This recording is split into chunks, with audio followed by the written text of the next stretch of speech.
We are continuing on Hilchot Shabbat, and we started the discussion of when lo aleinu velo alechem, there is fire in a Jewish home. When can you and when can you not literally turn it off by yourself, and when can you ask a goy to do it? So we mentioned that if there's any even far-fetched chashash of sakarat nefashot, if this house, the neighboring attached house, and so on, then you can actually turn it off yourself. And if not, if there's no worry and concern for saving lives, it's not a life-threatening fire, so then you can't do it. And you can't ask a goy to do it, but then we mentioned that you could say to a goy, or announce, say whoever helps out would not lose out.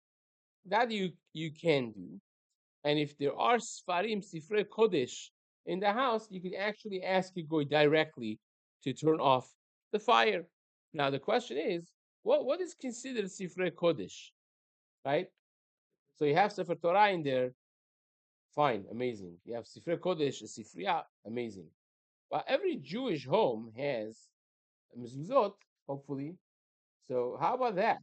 Can I ask a goy to turn off a fire? This makes a massive difference, right? Chas v'shalom.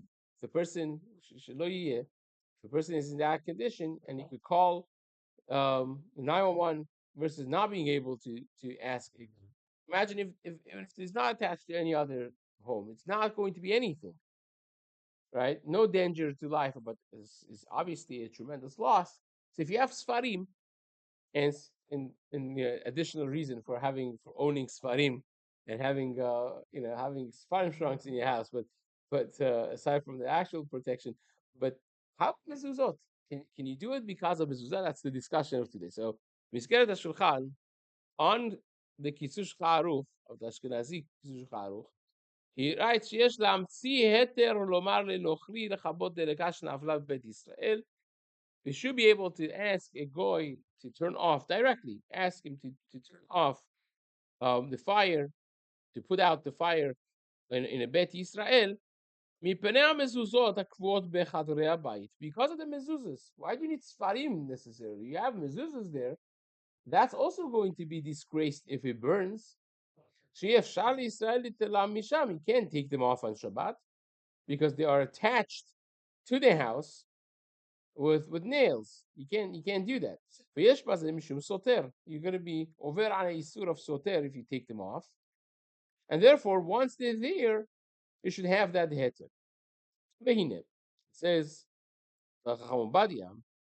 בזמננו רגילים להניח מכלי גס סמוך לבתי המגורים.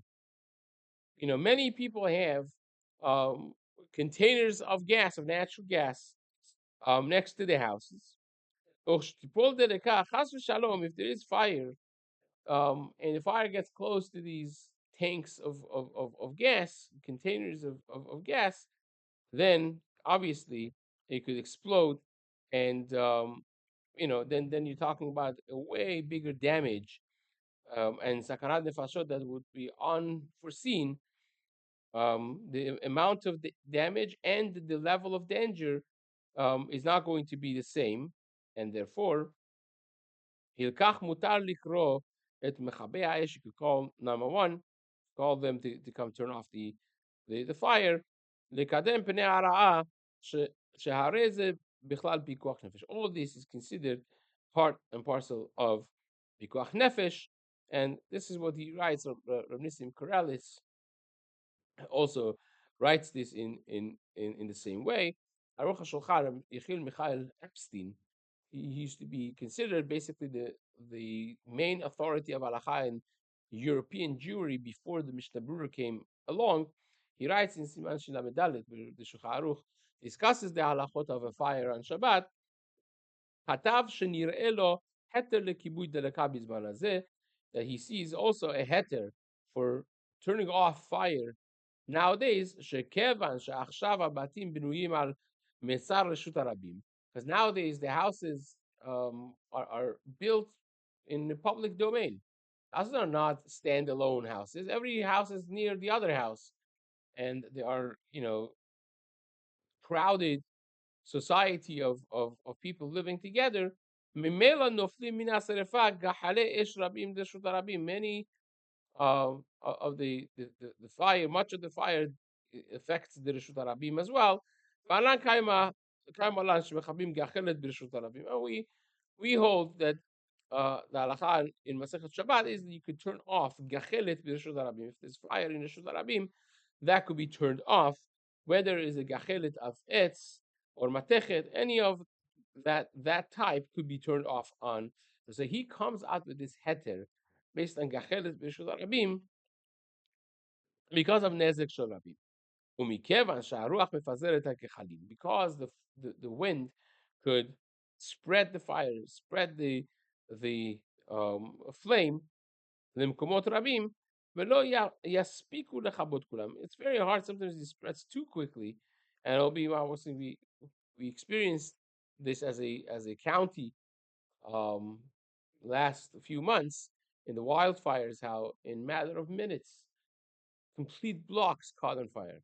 Like you talk about 5 minutes, from 5 minutes ago to 5 minutes later, because of the wind and the spread of the fire. So therefore, says Yechel Michael Stein, it is a heter to do to call the goyim and to come and turn it off, and this way you are preventing nezek shel rabim. Now, he perhaps means that a person himself even could be, mechabim gachel b'shut rabim, could be even a bigger chiddush.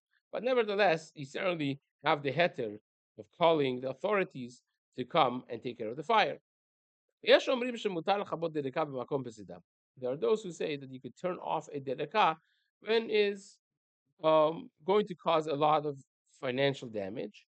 The often she is alef ma'im kelape mala. You pour the water upward, and then when it comes down, it is automatically coming down. It's not me that is doing it directly. It's not kochi. It's not my power, but my power ends when the water stops going upward against the gravity, and the rest of it is the gravity. So it's not a direct koach, direct push from the person. Is considered grama. It's considered an indirect causing of turning off. And again, we're talking about the Darabanan anyways. This is a heter that was mentioned by Rabbi Shlomo Zalman Auerbach in Hilchot Shlomo in Siman Lamed Aleph. But again, these are leniencies that exist for a person in a bind, in a difficult situation. These are things that are legitimate halachic suggestions. Talit she'achaza ba'ash, a garment that fire has caught on it. Yesh machloket beposkim mutar lishpoch aleha mayim mitzad ha'achel. It's machloket if you could pour water on the other end of it. This way, when the fire gets to the wet part, it will stop. Right? With that, Maran Shulchan Maran in Siman Shel Sif Chaftalet says you cannot do it. Machmir. Why? Because when you pour water on a bucket, that is kibus, that is libun. That's a separate issue. Shariatozo kibuso, and therefore you have other concepts of Shabbat to be concerned about. But if it's a clean baguette that doesn't need to be cleaned further, then pouring water on it is not necessarily considered libun, it's not considered kibus, and therefore you could rely on the matirim, you could rely on the lenient opinion, and therefore, if you have a mapa on the shulchan, you have a towel that's used on the table to clean up, and now it's fire is on it. Mutar lishpoch mashkim, you could put mashkim on it from the other side that has not been catching on fire yet, and this way you control the fire. So imagine if you have those with candles on the table and it caught onto a towel or caught onto one of the napkins, right? The fire.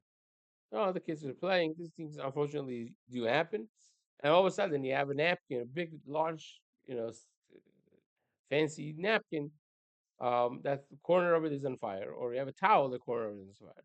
So you could quickly pour whatever water or juice you have on the table on the other end of it, and bring it close, close, close to the fire. And this way, the fire is not going to burn anything. Hopefully, it will be contained completely. Again, you have to understand that this is even talking about the case that there's no danger to any life and whatnot. If there is going to be this fire is getting wild and you have no water on or the towel is not, you don't have this heater for whatever reason, but it's a house with with neighbors and apartment building and with older people and so on and so forth. If it could even be a far-fetched chashash, we already mentioned that you could just turn it off direct even in that case. But again, in lieu of that, even you have another leniency yet over here that you could wet the other end of a garment. We're not concerned about kibus or anything, and that by itself is going to turn off the flame automatically. Sometimes there's something plugged in the wall, and for whatever reason, you feel like you could light on fire. How would you go about unplugging? Indirectly. Again, that's a big discussion in the poskim, whether or not um, a machine that's not on necessarily. I mean, there's not no light that you turning off directly, but it is something that's like a charger or whatever else maybe that's in, and it's getting heated up. That unplugging it, it's machloket whether it's directly mutar or not, but indirectly, especially in that case that a person is concerned, that would be mutar to do it kla achariyat. Okay, we'll stop here, and B'ezrat Hashem we'll continue this halachot in the days to come.